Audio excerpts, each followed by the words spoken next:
a beautiful zero waste vegan festival here. It's a masterclass for social change at Mania. You might be able to see there's some water yonder.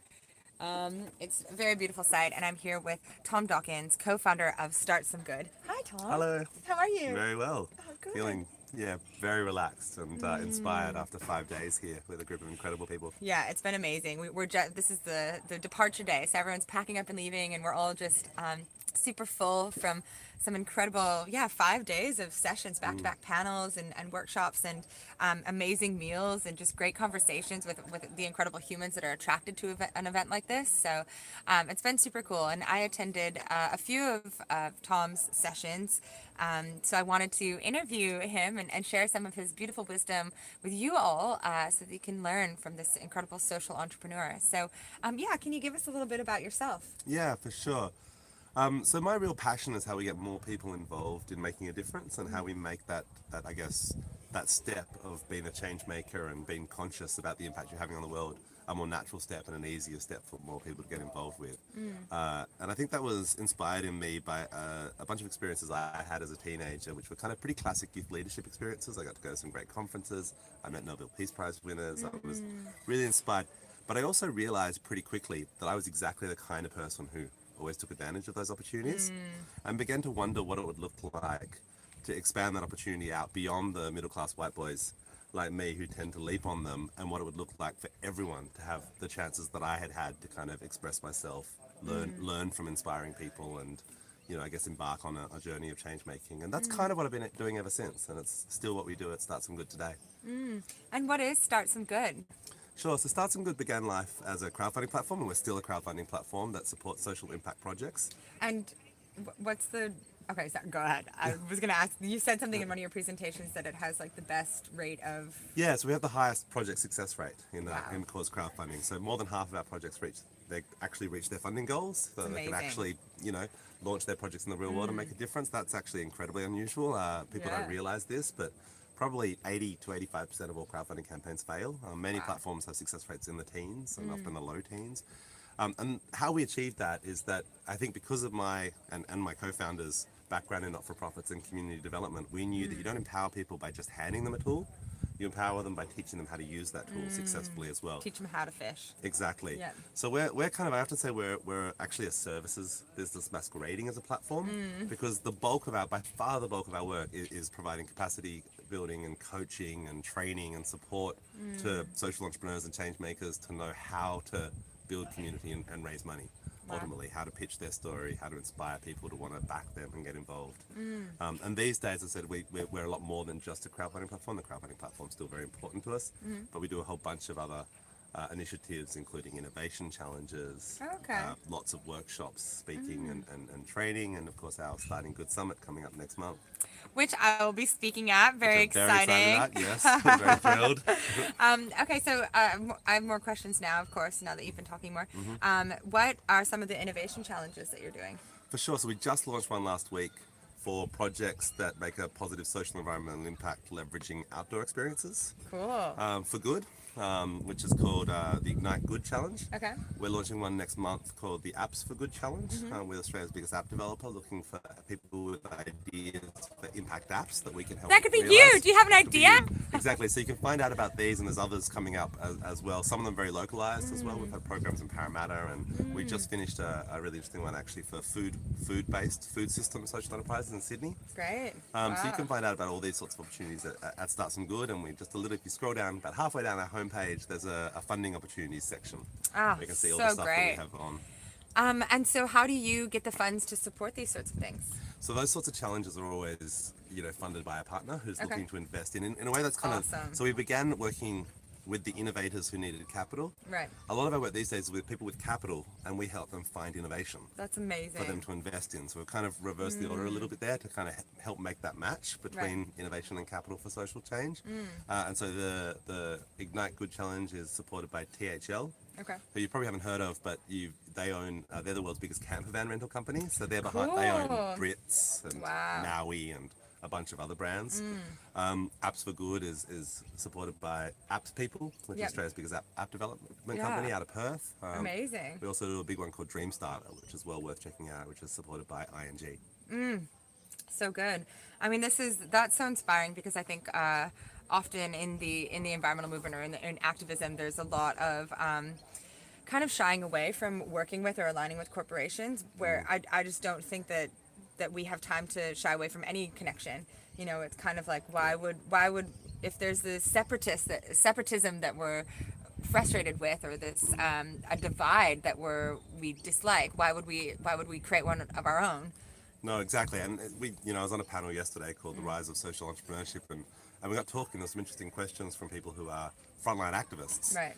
around, is it one or the other? And of course, no, it's not. We need all of that. We need Right. frontline activists slowing down the destruction and buying time. We need Right. collective political pressure to change legislation and Right. rules, and we need well-designed, socially focused businesses to replace the bad businesses that are doing damage Exactly. to our planet. Because people won't just stop using stuff. No. We need to replace the negative stuff with more positive stuff, with alternatives. Unsustainable food with more sustainable and healthy food, with Right. unsustainable energy sources with more sustainable energy sources. And so that's the work of social entrepreneurship, is essentially to invent those replacements. So exciting. And so for working with corporations, because there are, like I said that no separatism, but then I know that even in myself there are some corporations that I wouldn't work with, Right, yeah. and that I'm actually like actively campaigning against. For sure. So what would your feeling be on some of these corporations that, like, say, I work in plastics, so aligning with a corporation like that just doesn't feel in my values. Yeah. But like for you, what would a corporation have to do to make it feel in alignment with your ethics to work with them? I mean, we wouldn't want fundamentally to work with a company whose whole business model was based around harm, Right. essentially. Okay. So it's hard to imagine us working with a mining company or Right. a tobacco company. Even if or- they wanted to pay, because then you would know it was more of a thing for their own PR and not a core value. Yeah, I mean, I Or would never interest say in never. changing. If we're Okay. convinced that they were interested, I don't know. I'm trying to imagine a scenario like they wanted us Right. to do some deep work with Indigenous-owned enterprises in the area in which they Right. worked. I'd be tempted because I love doing that kind of work and be tempted to accept the result. But we'd struggle with it. It's hard. Yeah. That would be a hard call. Whereas it's a very easy call, I think, to work with. ING, as banks go, Yeah. are really quite good. They don't sell credit cards. They're not focused on getting people in debt. Yeah. They're Dutch. They're quite nice, but historically, Yeah. they're orange, one of my favorite colors. Apps people make apps. The apps can be good or bad. In a way. They're Yeah. neutral. It's about trying to, and part of what they want to do and why I Right. want to work with them is they would love to use their talents Right. to help, not just work with whoever can afford them, Right. but to Totally. actually help find some Yeah. really inspiring, awesome ideas, and to help make those happen, so that they can use their, really unique talents for good.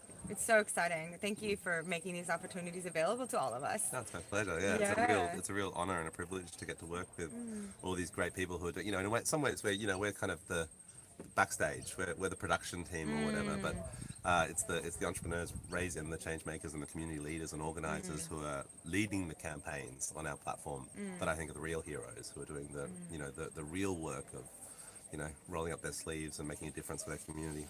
And we're just our mission is to just help them as much as we can. Well, it's really beautiful to be able to share this with my network, especially of people that are interested in making a change and helping them to find solutions like yours or inspiration, that there's actually ways to fund this, that you don't have to just be totally out of pocket, and you shouldn't do things for free. There's always ways to fund it, and there's ways to get creative. And if you're not sure how, just start a crowdfunding campaign. And Tom is an amazing resource if you're interested in.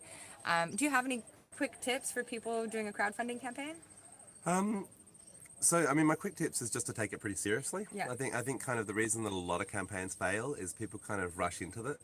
And people, I think kind of fundamentally what a lot of people misunderstand about crowdfunding is they think crowdfunding is a little bit like renting out your spare bedroom on Airbnb. Yeah. So long as you make a nice listing, demand will just arrive. Right. People just, and that's not how crowdfunding works at all. Crowdfunding is about community building, and that involves you going out and sharing your story, and not just sharing a story with anyone, but being kind of thoughtful around Yeah. who is the community that I want to build, and Yeah. who is going to resonate with this with this message. Okay. And therefore, and focusing your efforts on the people who are likely allies, and building a community that will work. And I think a lot of people kind of misunderstand the level of effort involved. I don't want to be unrealistic. You know, Right, a big part of our job is just getting people to be realistic around. You have a great idea, you can absolutely succeed, but it's going to be 30 days of hard work to run this crowdfunding campaign. You got to get out there, Got to tell work your for story, it. Got to hustle. pitch, share, be courageous. But if you're willing to do that work, you can have incredible success, and the outcome is not just money. It's more importantly the community that you've built around your idea. Beautiful. Thank you. Awesome. Well, yeah. What can you tell us a little bit about Starting Good, the virtual summit? Yeah, for sure. So, in a way, the Starting Good Summit was inspired by events like this that I get to go to, where I meet incredible social entrepreneurs and change makers like yourself, and just heaps of cool people who really inspire me. And not everyone has that opportunity. Not everyone's in a position to travel. Not everyone gets invited. You know, people live in out of the way places and can't get time off work, and a whole variety of things. And so, the Starting Good Online Summit is an attempt to kind of recreate this to the extent that you can, Right. in an online setting, by getting 30-ish, mostly founders of a project or an enterprise or something, kind of sharing what they've learned along the way, and their tips on how to get started, and providing all of that in a kind of concentrated time frame from March 21 to 31. So great. And for free. We love free stuff. How good.